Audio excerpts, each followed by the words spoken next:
There's been a few times over the years, a few people, knowing I'm Christian, asked what my thoughts were on evolution. My answer was always the same, that the theory of evolution was just a big bore to me.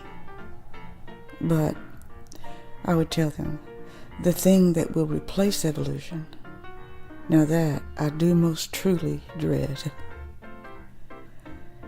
And now encapsulated in an article I happened across, strangely enough, in the New York Times, that dread is being realized.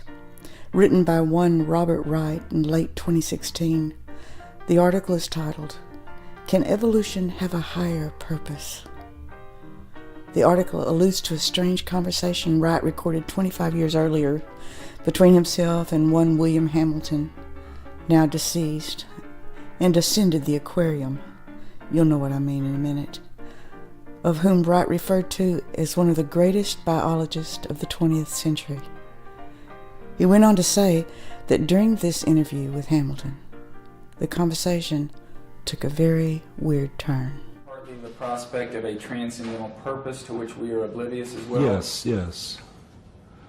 There's one theory of the universe that I rather like. I accept it in an almost joking spirit, and that is that planet Earth in our solar system is a kind of zoo for extraterrestrial beings who dwell out there somewhere, and this is the best thing that they can, the most interesting experiment they could set up the evolution on planet Earth going in such a way that it would produce these really interesting characters, humans who go around doing things. And they watch their experiment interfering hardly at all, so that almost everything we do comes out according to the laws of nature. But every now and then they see something which doesn't look quite right. This zoo is going to kill itself off if they let you do this or that. So they insert a finger and just change some little thing. And maybe those are the miracles which the religious people like to so emphasize. I think it's I put it forward in an almost joking spirit, but I think it's a kind of hypothesis that's very, very hard to dismiss. I mean, if I were setting up an aquarium or something, this is virtually the way I would do it. I'd try to make as interesting an aquarium as I could, and I'd try to make sure that this big fish didn't molest this little fish too much, and I would occasionally insert a finger and try to stop him. And how could we actually prove that that wasn't happening in some of these alleged miracles that go on in our world?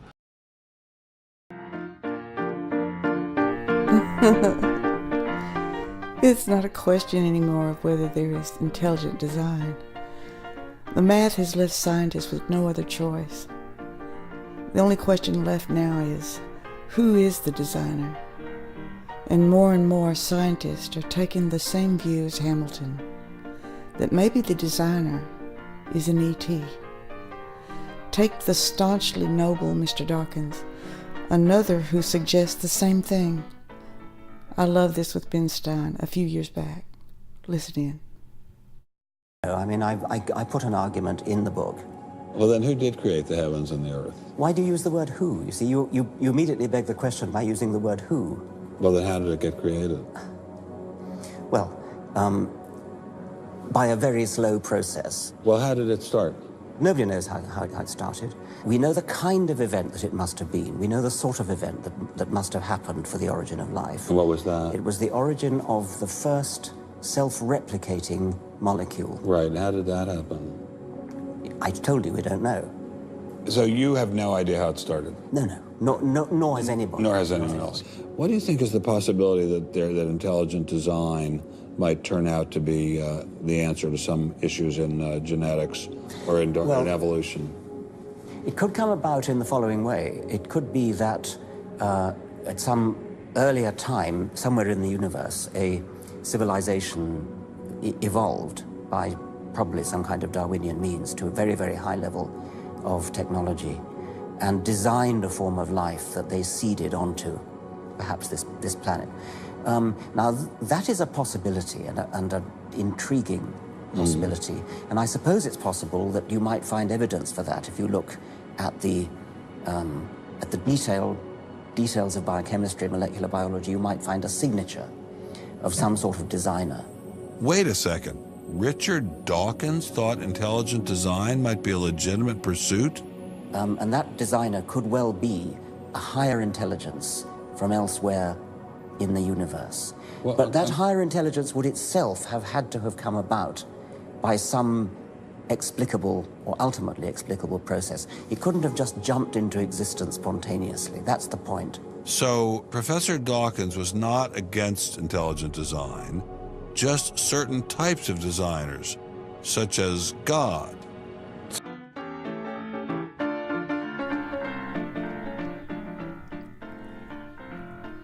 I think the masses were force-fed evolution for the explicit purpose of bringing about nihilism.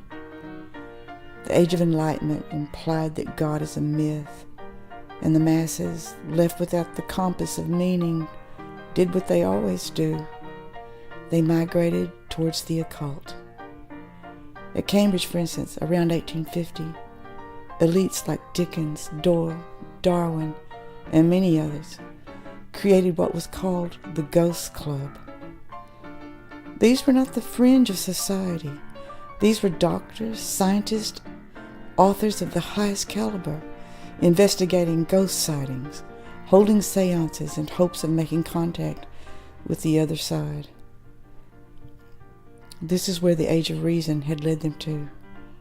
And now today, as we endure the death throes of postmodernism, the elite now turn to the higher purpose of evolution, but have simply traded ghosts for ETs. This nihilism has played a very clever trick on mankind, because when you take away the meaning of life from the masses, it's not that they don't believe anything, but that they will believe anything. And after that, well, anything goes. The world has gone mad today, and good bad today, and black's white today, and day's night today, and that's yet today. You gave a cent today, once had several chateaux. In olden days, a glimpse of stocking was looked on as something shocking, but now God knows